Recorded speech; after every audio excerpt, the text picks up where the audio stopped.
teman-teman, ketemu lagi nih di episode ke-29 podcast Pendidikan Karakter dari Charlotte Mason Indonesia. Kali ini kita mau ngobrolin hal-hal yang agak lebih teknis gitu, seputar persiapan belajar membaca. Iya, emang belajar membaca itu merupakan salah satu kemampuan akademis dasar yang kayaknya penting banget ya. Begitu anak bisa membaca, rasanya pintu menuju dunia pengetahuan yang luas itu terbuka lebar gitu. Tapi gimana dong biar belajar membacanya efektif? Apa aja yang perlu dipersiapkan? Nah, saya Ayu Primadini udah siap ngajakin dua orang kawan saya untuk sama-sama ikutan ngobrol seputar topik ini. Hai, apa kabar semua? Saya Maria Sugio, senang bisa ikutan ngobrol lagi. Halo semuanya, ketemu lagi dengan saya Ellen Christie.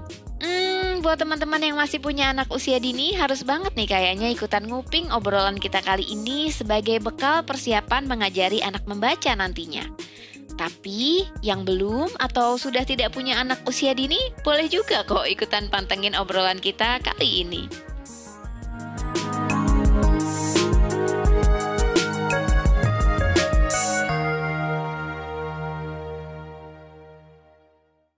Kalian ada yang masih ingat nggak? Dulu pertama kali bisa baca itu prosesnya gimana?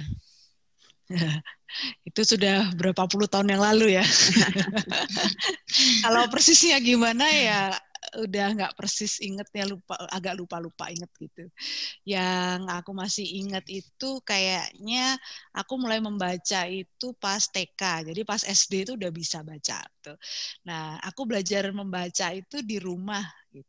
Tapi juga seingatku kayaknya nggak didampingi orang tua ya, karena ayah ibuku kan dua-duanya sibuk, apalagi ayahku kan jarang di rumah. Tapi aku merasa atmosfer membaca itu aku dapetin banyak di rumah sama di gereja. Dan lebih karena kegiatan ibadah ya, kalau ibadah itu kan kami mesti baca kitab suci kan. Jadi kan mesti kelihatan orang bawa kitab suci terus membacakan gitu kan ya.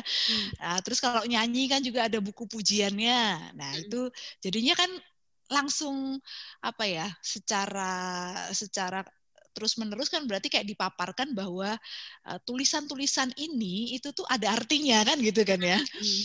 Terus karena sebagai anak-anak kan biasa ya kita pengen dianggap sudah besar gitu. Jadi aku juga gitu, pura-pura buka kitab suci gitu, pura-pura buka buku lagu ya gitu. Kayaknya kayak udah bisa baca gitu loh. Itu sempat direkam juga sama keluargaku gitu kan. Ada rekamannya gitu. Waktu aku masih kecil, enggak audio aja sih. Jadi ceritanya aku mau nyanyi, terus ceritanya pura-pura baca buku, terus tiba-tiba di tengah aku bilang, mana bukunya gitu kan, karena aku nggak hafal lagunya gitu. Padahal baca aja nggak bisa gitu. Itu kira-kira umur 3 tahunan gitu. Nah, cuma dari situ kan berarti aku menyerap ya bahwa membaca itu bermakna gitu. Membaca itu membuat kita bisa nyanyi, membuat kita bisa mengikuti ibadah kayak gitu. Nah, terus terobosannya itu karena di rumahku juga langganan koran ya. Jadi aku rutin ngelihat orang baca koran kayak gitu. Dan nama korannya itu kan sering disebut kan di rumah. Koran ini, kita nggak usah sebut merek lah ya. Nah, jadi suatu hari aku melihat koran itu, terus aku inget, aku kayak tahu gitu, nama koran ini itu kan ada huruf-hurufnya gitu.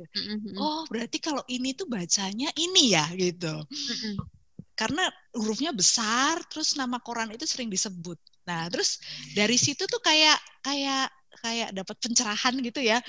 Nah, sejak itu terus kayak ngelihat huruf-huruf lain kan jadi kayak penasaran gitu, dan akhirnya terus lama-lama kayak ngerti gitu. Oh, jadi kalau ada huruf-huruf ini itu bacanya gini, huruf-huruf ini bacanya gini gitu. Jadi kayak kemudian menular kepada memahami huruf-huruf yang lain gitu. Itu kayak cerita di ini ya, To Kill a Mockingbird itu yang anaknya Atticus Finch itu kan, si Scott itu ya, dia kan belajar baca dari tiap hari di pangku bapaknya di depan koran. Iya. Iya. Kalau kamu gimana, Mar? Aku sih persisnya nggak terlalu inget juga sih, sama kayak Mbak Ellen tadi. Yang aku inget itu begini. Sebenarnya pas waktu TK tuh aku juga sudah bisa baca sih. Cuma prosesnya aku bisa bacanya itu aku lupa. Hanya yang ku ingat itu ketika aku belum masuk TK. Jadi sebelum TK tuh kan aku biasanya main gitu tuh, tahu-tahu sama papaku dipanggil. Terus aku heran disuruh apa. Aku tuh inget disuruh ngapalin huruf-huruf. Jadi papaku tiba-tiba kayak main guru-guruan gitu tuh. Dia berdiri di depan papan tulis gitu, nulis huruf-huruf A, B, C gitu tuh. Terus aku disuruh ngapalin A, dia nunjuk A gitu tuh, B, C. Ya namanya baru sekali itu tuh ditunjukin. Aku kan ya enggak bisa tuh langsung hafal gitu tuh. Tapi aku kan galak ya. Jadi aku antara takut gitu tuh. Aku ingat. Jadi aku ingat waktu pertama kali itu aku nangis-nangis ngapalin huruf itu. Jadi itu yang aku ingat sih untuk pelajaran pertama aku membaca itu. Prosesnya gimana aku lupa tuh. Hanya memang pelajaran membaca secara formal yang bareng-bareng sama teman-teman itu memang aku dapatkan waktu SD ya, kelas 1 itu. Yang pakai buku itu loh, ini Budi. Iya. Ini Tahu ya. Budi, ini Ibu Budi. Itu buku legendaris banget ya. Kalau aku pribadi aku juga nggak inget sama sekali dulu proses belajar bacaku gimana, tapi aku inget banget itu Budi itu dulu anak tengah, terus kakaknya namanya Wati, adiknya Iwan gitu kayaknya. Terus wajahnya Budi dan wajahnya Wati dan Iwan tuh aku masih inget banget gitu kayaknya. Legendaris itu. Tapi emang biasanya sebenarnya proses anak bisa baca itu bisa beda-beda ya. Kalau aku yang aku ingat cuma dulu anakku 2 itu proses belajar bacanya ya beda. Kalau si kakak tuh bisa belajar sendiri ya secara otodidak karena sering banget lihat buku dan keinginan untuk bisa kirim SMS waktu itu dulu ke neneknya gitu karena kita ada di luar kota gitu. Terus tapi adiknya tuh sampai umur 6 tahun juga belum tertarik gitu rasanya belajar baca ya. Jadi ya beda banget gitu kayaknya emang prosesnya. Ini kok sama ya? Maksudku anakku yang pertama itu kan juga otodidak, tapi anakku yang kedua itu juga gitu sama kayak anakmu. Jadi sampai umur berapa ya? 6 menjelang 7 itu bahkan huruf pun belum hafal. Padahal prosesnya aku pas juga sama, maksudnya diperkenalkan, dibacakan buku-buku itu sama gitu loh dari awal. Tapi ini loh, yang menarik nih kalau misalnya aku ingat yang pengalamanku dengan Grace tuh ya yang besar. Waktu itu kan aku masih riweh ya setelah melahirkan adiknya itu kan aku masih repot ngurusi bayi. Jadi aku memang nggak pernah sih secara khusus tuh menemani dia belajar membaca. Tapi mungkin karena dia nggak punya teman waktu itu. Kalau pas aku neneni adiknya gitu, dia coba-coba merangkai gitu loh suku kata. Misalnya lihat bola gitu kan, dia nanya, bola, mah bola itu berarti B-O-L-A, bola B-O-L-A gitu ya mah, betul ya? Nah dia nanya gitu loh. Jadi terus dari situ dia dia belajar menyusun kata-kata gitu loh, imajiner di benaknya. Terus aku nggak tahu gimana, tahu-tahu ya dia sudah bisa baca sendiri gitu. Dan aku jadi mikir ya, kayaknya kalau asal anak itu sudah siap belajar membaca itu sebenarnya gampang ya buat anak-anak gitu ya. Iya, memang itu kan ada istilahnya reading readiness kan, kesiapan membaca gitu. Dan ini sebetulnya konsep yang penting ya buat orang tua untuk pahami karena saat ini tuh kayak ada semacam tekanan gitu kan ke para orang tua untuk secepat mungkin membuat anak bisa membaca gitu kan ya. Pada usia semuda mungkin ayo berlomba-lomba untuk bisa membaca tanpa mempertimbangkan kesiapannya itu tadi, reading readiness itu tadi. Jadi lebih kayak bangga-bangga gitu ya untuk karena merasa bangga kalau anaknya kalau bisa masih bayi bisa baca deh. Makin muda usianya makin bangga pokoknya. Jadi istilahnya tuh the earlier the better gitu.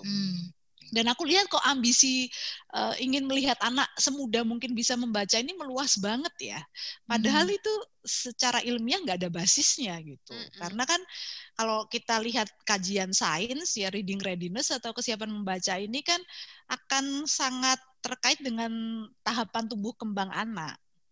Jadi kalau secara developmental itu tadi ya anak sudah siap, Maka membaca itu sebetulnya nggak sulit, nggak perlu sampai nangis-nangis kayak Maria tadi gitu.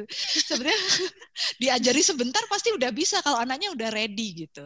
Malah ya nggak perlu diajari aja, tahu-tahu udah bisa sendiri kan, kayak Grace, kayak Taci gitu. Tapi kalau secara developmental belum siap, wah itu kan malah bersikap ambisius supaya anak bisa cepat baca itu kan ya anaknya stres dan orang tuanya juga stres gitu kan. Kok nggak bisa sih ini anakku diajarin baca gitu, apa anakku bodoh apa gimana. Padahal karena belum siap aja gitu. Masalahnya emang tekanan dari luar kadang sih ya, kayak syarat masuk SD itu kan sekarang harus sudah bisa baca. Sebelum lagi kan kayak peer pressure lah ya dari lihat teman-teman sekitar yang kayak Mbak Ellen bilang tadi emang udah meluas gitu, kayak semua orang anak usia dini udah bisa baca, 3 tahun 4 tahun udah pada bisa baca. Jadi kalau lihat anak teman udah bisa baca terus anak kita belum bisa baca tuh katanya kayaknya orang-orang tuh banyak yang gatel gitu kan. Jadi mereka merasa nggak punya pilihan, jadi ya udah harus diajarin baca nih sedini mungkin gitu kan. Nah justru itu kan makanya CM kan selalu menekankan jangan berpatokan pada mayoritas gitu ya. Mayoritas itu ya bukan selalu salah, tapi juga seringkali bukan patokan kebenaran gitu. Jadi kita harus belajar tentang fisiologi, tentang psikologi. Jadi termasuk dalam hal mengajari membaca, kita harus pahami juga kajian-kajian fisiologisnya bagaimana, psikologisnya bagaimana. Dan kalau kita baca riset itu ternyata malah didapati bahwa mengajari anak membaca di usia 7 tahun itu bakal lebih gampang dibanding mengajari anak membaca di usia 5 tahun gitu. Dan bukan hanya lebih gampang, ketika ditarik bertahun-tahun kemudian ya, ketika dicek lagi di usia 11 tahun, ternyata yang diajari belakangan ini malah kemampuan membacanya lebih oke gitu loh. Dan minat membacanya juga lebih oke gitu, karena ya mungkin karena tidak ada pengalaman traumatik ya dengan pengalaman membaca. Kan kalau belum siap terus dipaksa bisa baca itu kan bisa menjadi sesuatu yang traumatik. Iya. Gitu. Nah, makanya sebetulnya orang tua perlu mempertimbangkan gitu, apakah yang saya percayai tentang anak harus semudah mungkin bisa membaca itu sesuatu yang benar gitu, ataukah itu hanya mitos ya, atau itu hanya tren begitu yang sebetulnya tidak perlu diikuti gitu. Dan seperti kayak Raymond Moore kan mungkin bukan the better the earlier yang betul, tapi better late than early gitu kan.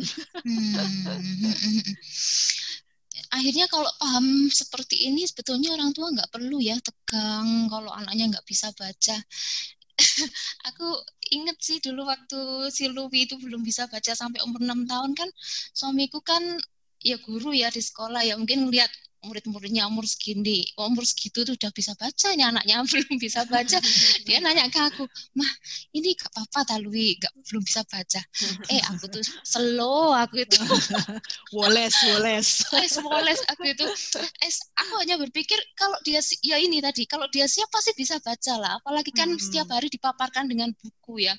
Jadi ya itu membuat aku nggak cemas loh, dan ya memang nggak perlu cemas ya kalau lihat anak belum bisa baca sementara anaknya orang yang seumuran udah bisa baca. Ya nggak perlu khawatir juga terus akhirnya sampai maksa-maksa anak harus belajar baca kalau memang belum siap kan.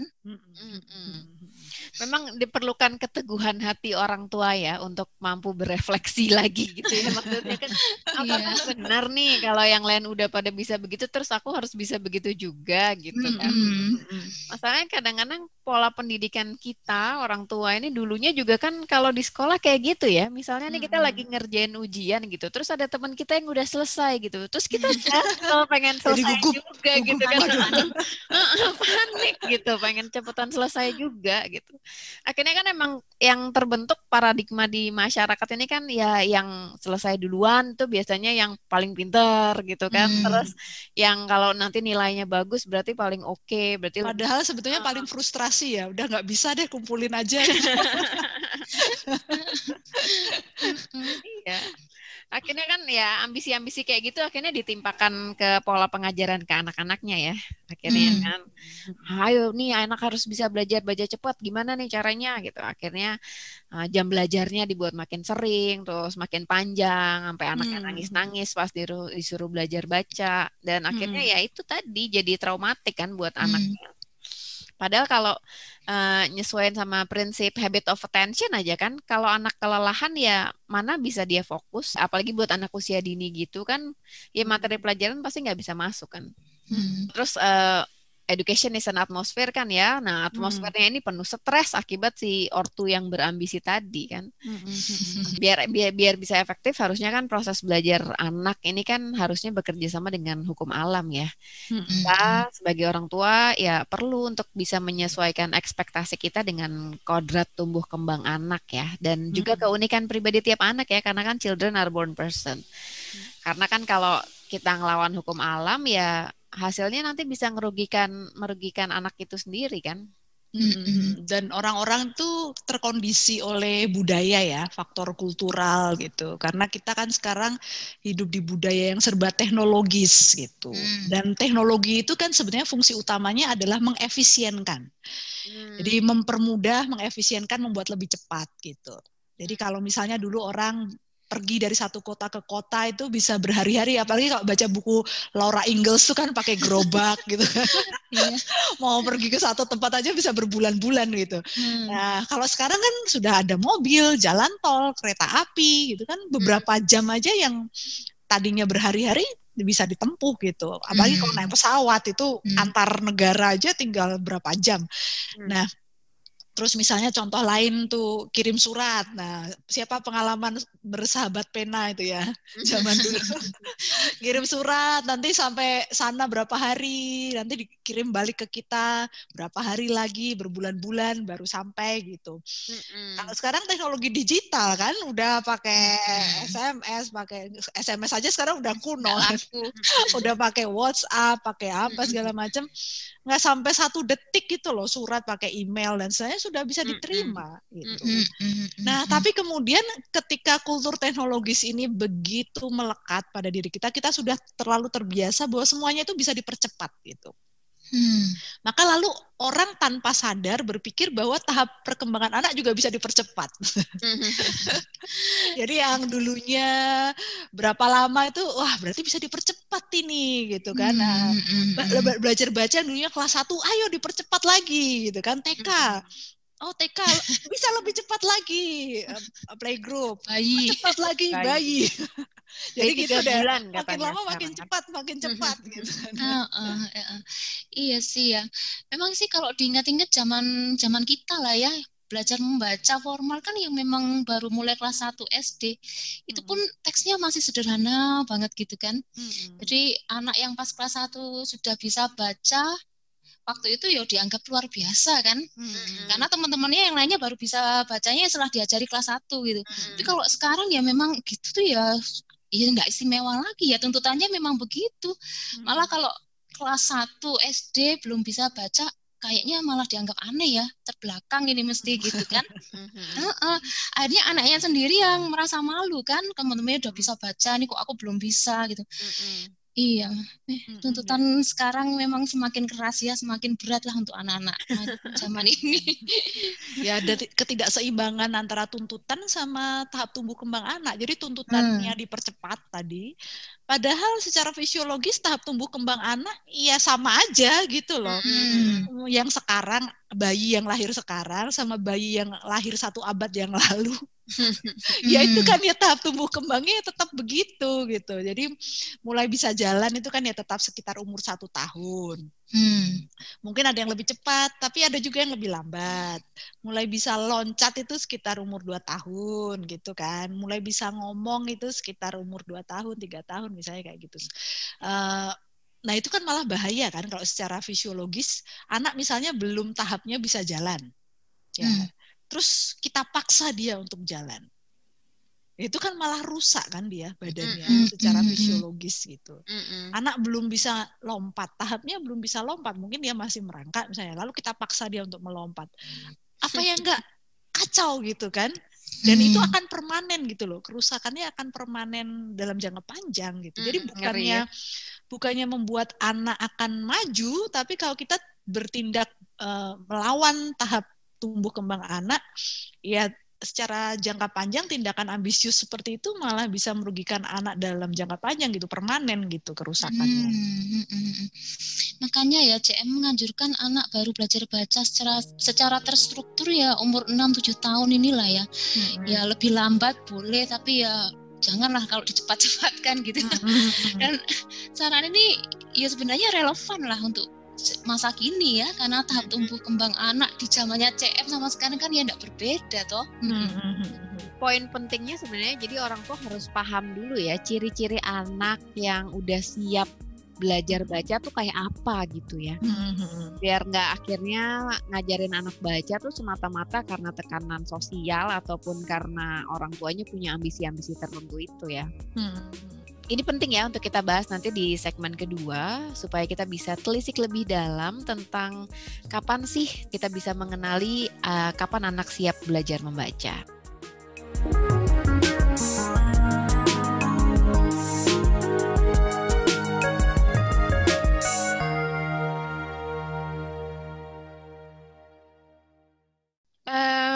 Aku ingat ya, Mbak Ellen tuh pernah nerjemahin tulisannya Susan Johnson tentang kesiapan membaca di grup Facebook ini, komunitas Charlotte Mason Indonesia ya. Mungkin teman-teman yang belum baca nanti bisa ngulik-ngulik nih. Tapi mungkin di sini bisa diceritain dulu, Mbak. Gimana sih tanda apa anak secara developmental tuh udah siap untuk belajar membaca tuh kayak apa? Itu tulisan itu sudah di-upload di website juga sebetulnya. Jadi kalau teman-teman mau baca itu bisa browsing cmindonesia.com, judul artikelnya Kapan Anak Siap Belajar Baca Tulis. Nah, gitu. Sebenarnya itu satu paket nanti ya, tapi kita sekarang membahas belajar baca dulu ya. Jadi kalau Susan Johnson ya aku pikir mewakili para pakar yang lain, intinya dia bilang bahwa anak itu akan siap untuk belajar membaca kalau kedua belahan otaknya, kan otak kita itu ada belahan otak kanan, ada belahan otak kiri kan yang nah itu mestinya harus sudah sama-sama berkembang dan terintegrasi gitu. Karena pada tahun-tahun pertama kehidupan anak diperkirakan sampai sekitar umur 7 tahun, itu yang aktif bekerja, yang matang duluan itu belahan otak yang sebelah kanan. Yang sering disebut sebagai otak yang visual itu ya. Nah, jadi kalau melihat situasi seperti ini, Susan Johnson bilang sama seperti CM ya, 6-7 tahun pertama itu bukan periode yang cocok gitu untuk mengajari anak membaca. Karena dia kalaupun diajari membaca, dia akan hanya mengandalkan otak kanan gitu.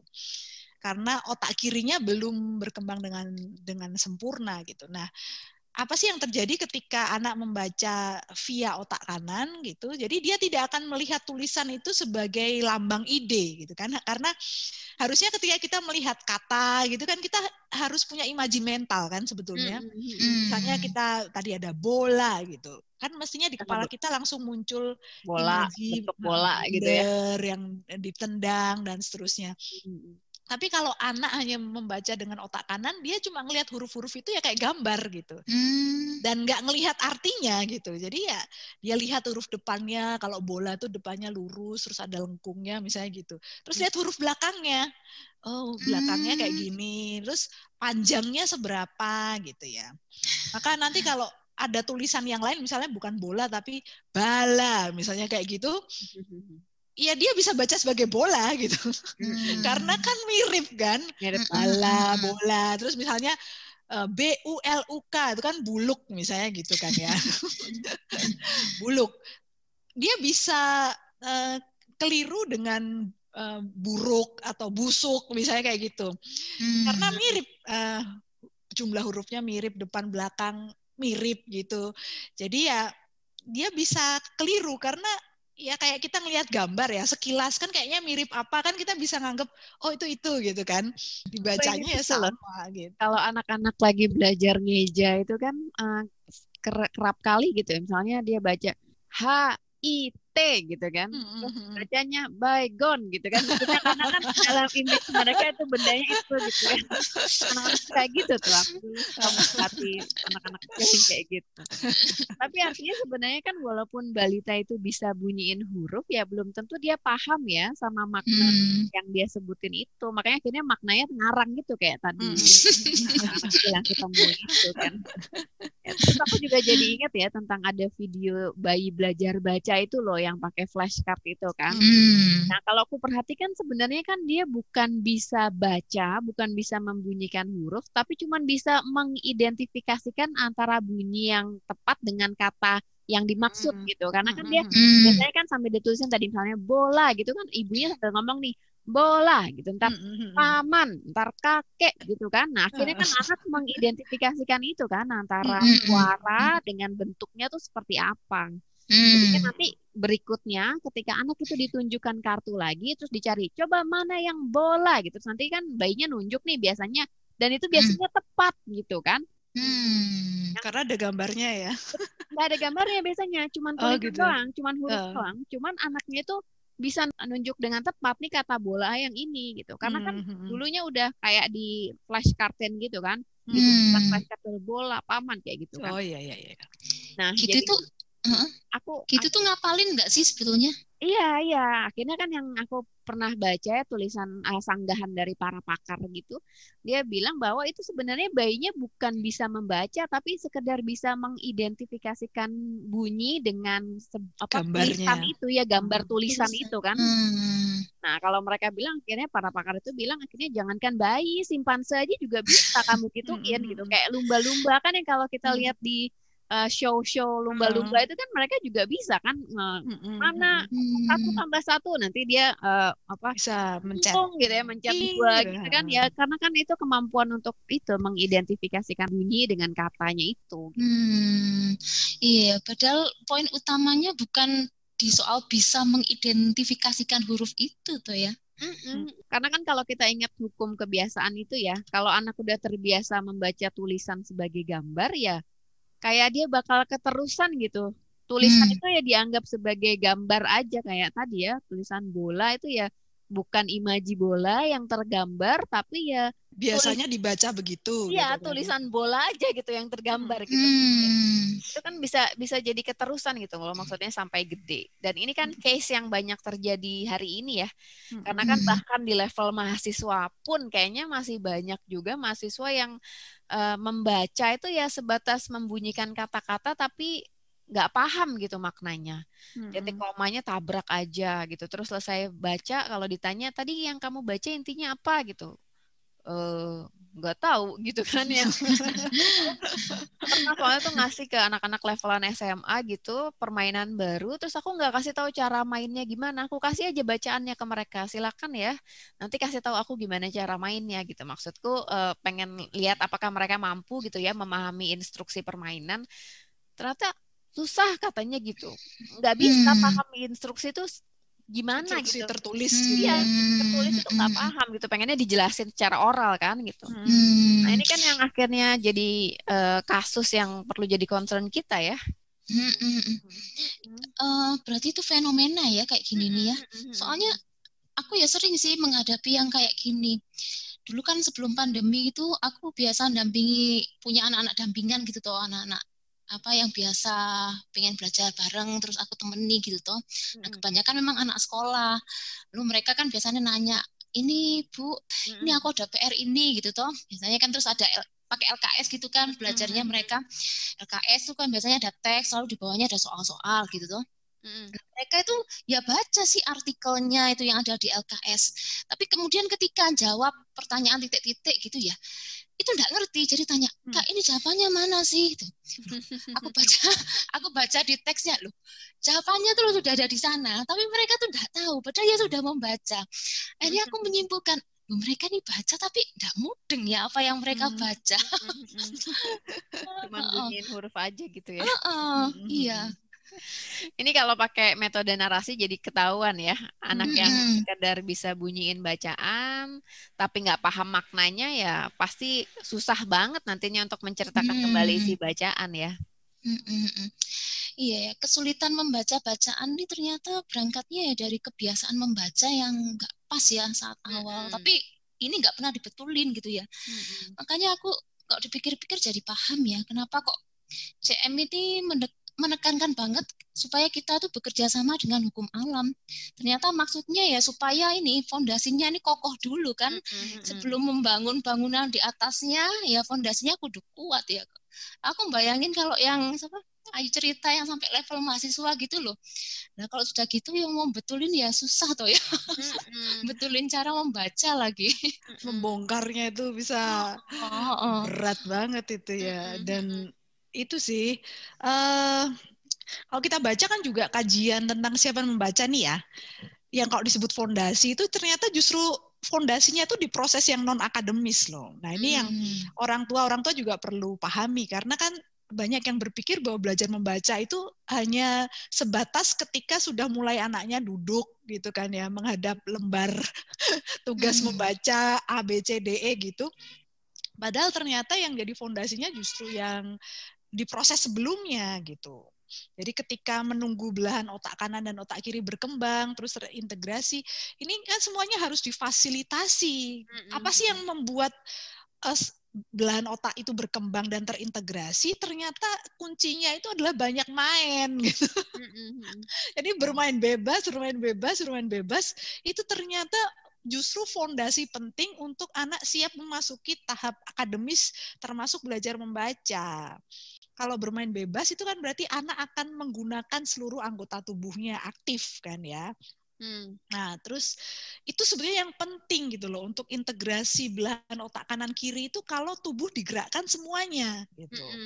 Jadi gerakan-gerakan yang mengkoordinasikan bagian kanan dan kiri tubuh itu penting banget, kayak merangkak ya. Makanya kok anak yang nggak merangkak itu nanti akan bisa mendapat masalah dalam belajar membaca gitu. Betul. Anak lari-lari, panjat-panjat, guling-guling, naik sepeda, segala macam lah permainan fisik lain itu penting banget. Nah, ini yang dikasih amaran banget sih sama Susan Johnson. Dia bilang sudah nggak waktunya TK, PAUD nggak sesuai dengan kajian riset gitu. Kalau TK, PAUD masih nyuruh anak-anak siswa kecil-kecil itu ya, terus duduk terus ya, harus duduk manis ya, berjam-jam gitu kan. Terus di dalam ruangan terus, di antara 4 dinding. Nah, jadi anak nggak bisa gerak banyak, nggak bisa jumpalitan, nggak bisa gitu. Itu malah merugikan tumbuh kembang otak anak dan menghambat kesiapan anak memasuki sesi akademis. Jadi Susan Johnson bilang singkirkan itu meja kursi dari TK dan PAUD, ganti semuanya supaya anak banyak main dan banyak bergerak gitu. Apalagi zaman sekarang ya, anak-anaknya kayaknya lebih banyak dituntut untuk diam gitu. Kalau anak banyak gerak itu pasti dicap nanti, wah anaknya hiperaktif gitu kan. Terus kayaknya nakal nih kayak gitu kan. Dari bayi aja tuh anak-anak udah harusnya taruh di box, nggak boleh kemana-mana. Terus kalau pergi harus taruh di stroller, kemana-mana didorong gitu kan. Karena kan untuk ngikutin bayi lari bayi yang baru belajar jalan itu loh, lari kemana-mana itu kan capek ya. Aduh, nanti orang tuanya pegel lagi kan gitu kan. Padahal kan kalau dulu kayaknya bayi ya biasa aja ditaruh di lantai, main-main di tanah, merangkak sana kemari, merambat, nanti belajar jalan sendiri kayak gitu kan. Terus kalau memang mau dibawa kemana-mana sama orang tuanya digendong gitu. Jadi bayi bisa ngerasain ritme tubuh orang tuanya saat beraktivitas gitu kan. Terus nanti kalau zaman sekarang tuh kan udah makin gede lagi, masukin playgroup dalam ruangan gitu kan. Bahkan bukan nggak cukup di sekolahan tapi juga di lesin juga gitu. Aku pernah soalnya diminta ngajar bahasa Inggris tuh untuk anak umur 3 tahun gitu, ya Allah. Itu pada anak 3 tahun itu udah sekolah juga tapi diminta les bahasa Inggris juga gitu. Dan ya seperti yang kita bayangkan gitu ya, di dalam ruangan ya mereka nggak bisa diem. Nggak bisa diem, lari-lari sana sini maunya gitu kan. Jadi yang ada gurunya stres, muridnya stres gitu kan. Udah deh, abis itu aku nggak mau lagi pegang kelas bahasa Inggris untuk anak usia dini kayaknya. Nggak sesuai kodrat gitu kayaknya. Tapi yang ironis kan memang sekarang ini yang namanya ruang terbuka hijau, alam terbuka lah ya, itu kan memang semakin tergerus lah, makin hilang gitu. Maka ya kayak apa ya, anak akhirnya banyak bermain di dalam ruangan, muter-muter di tempat yang ada dinding-dindingnya, itu memang semakin tidak bisa dihindari ya zaman ini. Banyak kendaraan juga kan, sering apalagi yang tinggal di pinggir jalan besar tuh kan anaknya mau kemana coba. Iya memang. Terus kalau sudah gitu kan memang ujung-ujungnya apa ya, paling ya balik-baliknya ya ke TV atau main HP gitu toh. Dan ketika kalau anak sudah lihat TV, main HP, itu kan otomatis jadinya juga semakin nggak bergerak ya. Paling yang gerak-gerak itu jempol sama mata ya. olahraga jempol itu ya. Ya balik lagi sih, kalau melihat kodrat anak pada dasarnya suka bergerak, itu kita bisa ngelihatnya memang kalau anak dibawa ke ruang terbuka. Kalau anak di tempat yang seperti itu pasti deh mereka akan gerak kemana-mana, yang kejar-kejaran, petak umpet, gali-galian gitu. Masalahnya orang tua kan memang ngelihatnya itu hanya sebatas aktivitas bermain toh. Jadi nggak kita tuh nggak punya pengetahuan gitu bahwa ternyata dengan semua aktivitas yang bergerak ini, ternyata itu malah justru sedang mematangkan dan mengintegrasikan belahan otak kiri dan kanan nih. Itu orang tua nggak mudeng gitu. Akhirnya kalau lihat gitu anak, ya. Jangan ke sana. Yang kita lihat, yang orang tua lihat kan ini anaknya main terus toh, terus kapan belajarnya, kapan belajar membaca gitu toh. Itu yang membuat orang tua khawatir kalau lihat anaknya main terus. Akhirnya terus ujung-ujungnya dibuatkan jadwal les, harus ini harus itu. Ya sudah, akhirnya ya malah sepanjang hari jadwalnya padat dan enggak punya waktu bebas bermain lagi. Dan kegiatan fisik ini terutama catatan penting banget buat anak laki-laki ya. Karena kebutuhan anak laki-laki untuk olah fisik itu lebih tinggi daripada anak perempuan ya rata-rata. Untuk mengintegrasikan belahan otak kiri kanan itu loh. Kalau otak perempuan itu kan ada penyambungnya namanya korpus kalosumnya, itu kan lebih tebal. Jadi memang kita lihat anak-anak perempuan secara verbal biasanya lebih cepat berkembang gitu, lebih cepat ngomong, lebih cepat baca dan sebagainya. Nah, anak laki-laki ini kan sering dianggap bodoh gitu kan. Umur segini belum bisa ngomong, umur segini belum bisa baca kayak gitu. Nah, itu jadi pressure tersendiri buat anak laki-laki. Padahal problemnya adalah justru anak laki-laki itu saat ini seringkali nggak difasilitasi untuk banyak bergerak, untuk banyak main gitu. Nah, ini yang harus ditambahkan kalau punya anak laki-laki, porsi diajak keluarnya, main keluar tuh harus lebih sering sebetulnya. Dan kita bisa ngetes nanti apakah otaknya sudah terintegrasi apa enggak tuh. Susan Johnson kan ngasih beberapa panduan ya. Misalnya, apakah anak sudah bisa berdiri di satu kaki dengan mata tertutup? Gitu. Dia bisa berdiri seimbang nggak kalau matanya ditutup terus hanya satu kaki gitu. Terus lompat tali, bisa nggak dia lompat tali sambil maju, sambil mundur. Jadi kalau zaman dulu tuh sebetulnya permainan kita itu sebenarnya semua mengembangkan otak kiri kanan ya. Kan kita lompat tali, terus apa itu yang pakai karet itu ya. lompat karet itu kan sampai tinggi-tinggi gitu kan, itu sangat mengkoordinasi ini kan tubuh gitu. Nah itu sekarang kan anak-anak nggak melakukan lagi gitu loh. Sekarang ngumpulnya itu kalau pada main gawai ngumpul bareng ngeliat gitu. Jadi ya ini yang hilang gitu pada kondisi sekarang, sehingga kenapa mungkin ada lebih banyak kesulitan belajar itu ya karena mungkin problem fisiologisnya nggak terpenuhi. Terus juga gerakan silang lainnya, istilahnya cross lateral skip gitu ya. Jadi kayak misalnya baris berbaris tuh kan, kalau anak yang belum terintegrasi itu kan nanti metro ya istilahnya ya. Tangan kiri sama kaki kiri, tangan kanan kaki kanan. Jadi kan nggak bisa koordinasi gitu. Bingung. Nah, itu tuh tanda dia belum terintegrasi dengan baik sebetulnya. Nah, itu kalau anak-anak masih seperti itu, kalau kata Susan Johnson berarti dia lebih baik dikuatkan dulu gerakan silangnya ini, baru kemudian belajar membaca gitu. Karena kalau itu sudah terintegrasi, nanti belajar membaca itu gampang gitu.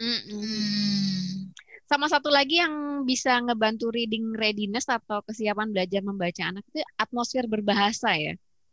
Membaca ini kan sebenarnya masalah kemampuan berbahasa gitu. Jadi kalau sebelumnya atmosfer berbahasa itu sudah terbentuk, ya akan lebih gampang untuk belajar baca gitu. Kayak misalnya anak diajakin ngobrol dari bayi gitu kan. Tapi dengan gaya orang dewasa ya, bukan yang kayak dicadel-cadelin gitu. Oh iya. Sering itu ya. Terus biasa dibacain buku. Jadi kan perbendaharaan kata-kata bermaknanya jadi kaya kan anak itu. Jadi nanti begitu dia belajar membaca, dia sudah punya bayangan kata itu maknanya apa, atau layaknya disandingkan dengan kata apa lagi biar bermakna gitu. Jadi kayak udah apa? Jadi udah sesuatu yang otomatis gitu kan di dia, karena dia sudah punya atmosfer berbahasa yang kuat ya. Dan bukunya ini sebenarnya juga nggak harus buku anak-anak ya. Kalau aku dulu ya, pengalamanku ya, dulu aku sama suami tuh bacain anakku yang pertama tuh dari lahir itu ya buku apa aja gitu. Jadi baru lahir, benar-benar baru lahir gitu, nanti misalnya aku sambil nyusuin gitu, aku baca lantang aja buku yang aku baca gitu. Suami juga kalau misalnya lagi baca buku, di sebelahnya dia ya sengaja dibacanya keras-keras gitu. Ya, bukunya ya bukan buku anak-anak gitu. Tujuannya sekedar biar si bayi ini ngerasain, terus terbiasa juga dengar kalimat-kalimat yang terstruktur, supaya nanti ya itu perbendaharaan katanya jadi kaya gitu. Dulu itu pernah ada yang nanya loh, sebenarnya bagus mana sih anak itu didongengi, storytelling gitu ya, dengan dibacakan buku. Kalau dari sudut pandang CM, setahu CM rekomendasikan keduanya ya? Iya sih, memang kan itu bukan either or ya. Dua-duanya penting, dua-duanya ada plus minusnya ya.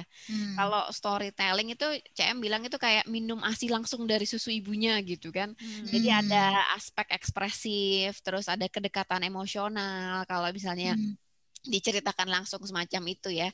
Jadi bukan hanya nutrisi yang didapat gitu, nutrisi yang dari cerita itu ya yang didapat, tapi juga kedekatan.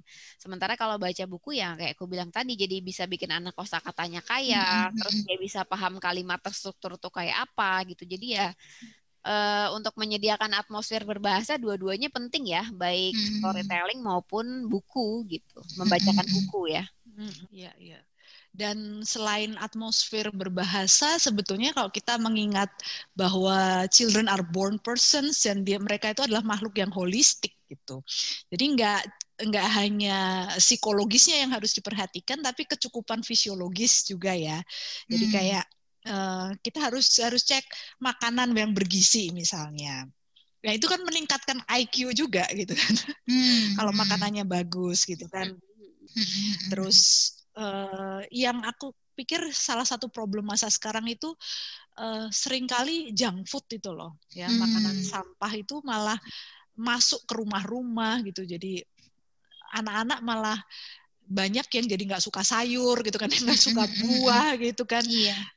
Pengennya makanan-makanan yang berlemak, yang ini banyak zat aditif dan pengawetnya gitu. Padahal itu kan toksin ya. Jadi kan akan menghambat proses kerja pikiran dan tubuh gitu. Itu sebenarnya kalau kita bisa sejak awal membuat anak terbiasa makan sehat, itu akan sangat membantu sebetulnya untuk kesiapan dia dalam tahap tumbuh kembangnya gitu. Terus tidur yang cukup. Nah, ini juga problem lain di masyarakat modern kita yang kayaknya waktu itu adalah uang dan harus dipepetin jadwalnya dari bangun tidur sampai tidur lagi. Jadi sampai anak-anak yang kelelahan gitu kan. Kalau terlalu banyak agenda itu sebetulnya akan merugikan anak itu sendiri, karena ternyata ketika tidur itu kan ada peremajaan sel-sel dan kemudian memproses apa saja yang sudah dipelajari. Itu semuanya akan membantu karena manusia itu holistik, nggak bisa hanya disuruh duduk belajar baca aja gitu. Itu nggak bisa gitu. Jadi satu lagi juga yang nggak kalah penting adalah yang sekarang secara psikologis adalah cinta kasih tanpa syarat gitu kan. Walaupun anaknya nggak bisa tuh ya jangan dibilang bodoh, jangan, apalagi kalau kayak kemarin tuh ada yang sampai kemudian melakukan kekerasan kepada anak karena anaknya dianggap bodoh sampai anaknya nggak ada. Nah itu kan anak kita bisa nggak bisa tuh kan dia tetap anak kita gitu. Jadi harus diterima tanpa syarat, dan malah justru ketika kita menerima tanpa syarat malah anak itu akan thriving gitu, akan mekar gitu kan ya. Terus sama tadi satu catatan lagi tentang yang dibilang Maria tadi kan, tentang gawai ya. Ketika anak belum bisa membaca, itu kan akan sulit untuk dia saran CM tuh pastilah batasi itu secara ketat ya. Kegiatan menonton itu ya, supaya pikiran anak itu bisa fokus ketika membaca tulisan yang statis, nggak bergerak, nggak ada gambar, nggak ada cahaya, nggak ada suara. Kalau anak sudah terbiasa audiovisual yang begitu cepat berganti-ganti, terus suara apa segala macam, efek-efek. Nah, iya, ketika dia sedang menghadapi huruf-huruf yang nggak bergerak, ini kan pikirannya nggak bisa tenang kan, dibombardir oleh rentetan gambar yang pernah dia tonton, itu menginterupsi proses berpikir dia. Iya, bahkan untuk menyiapkan anak untuk bisa baca aja perlu disiapkan secara holistik ya. Soalnya emang nggak bisa dipungkiri sih kalau kemampuan akademis itu kan juga nggak lepas dari perkembangan fisiologis dan psikologis anak ya. Anak nggak akan bisa belajar dengan baik kalau jaringan syarafnya belum siap atau kalau misalnya anak itu stres gitu. Kalau maksa anak belajar baca itu nantinya kan bisa menciptakan perilaku bermasalah ataupun problem belajar ya. Belum lagi nanti kalau mereka jadi benci sekolah, bahkan benci belajar, itu kan jadi masalah yang rasanya krusial gitu dan sulit dibenahi rasanya kalau bukan dari usia dini memang sudah dipersiapkan seperti itu ya. Artinya framing belajar membaca ini jangan hanya sebatas menyuruh anak duduk menghadap buku pelajaran selama sekian jam gitu ya. Tapi pertama-tama harus justru memberi anak peluang untuk segala macam permainan dan kegiatan yang bisa mengintegrasikan otaknya dan membantu tumbuh kembang sosial dan emosionalnya itu sendiri ya. Anak-anak butuh hidup yang sehat, yang harmonis, yang dipenuhi dengan atmosfer bahasa yang kaya, gitu, tidak kompetitif, gitu. Hal-hal kayak gini penting sekali untuk fondasi akademisnya. Kalau fondasi ini beres, baru deh nanti kita bisa mengantar anak-anak maju ke tahap-tahap belajar membaca berikutnya. Ya. Nah, gimana itu tahapan belajar membaca menurut metode Charlotte Mason? Nah, kita bahas di episode berikutnya ya, biar bahasan hari ini bisa diendapkan dulu sebelum kita masuk ke pembahasan yang lebih teknis gitu. Oke, begitu ya teman-teman, selamat mempersiapkan anak-anak agar mampu menjadi sosok yang bukan hanya bisa membunyikan huruf, tapi juga bisa mencintai proses membaca itu sendiri. Saya Ayu Primadini, serta Ellen Christy dan Maria Sugio, pamit mundur, sampai ketemu minggu depan.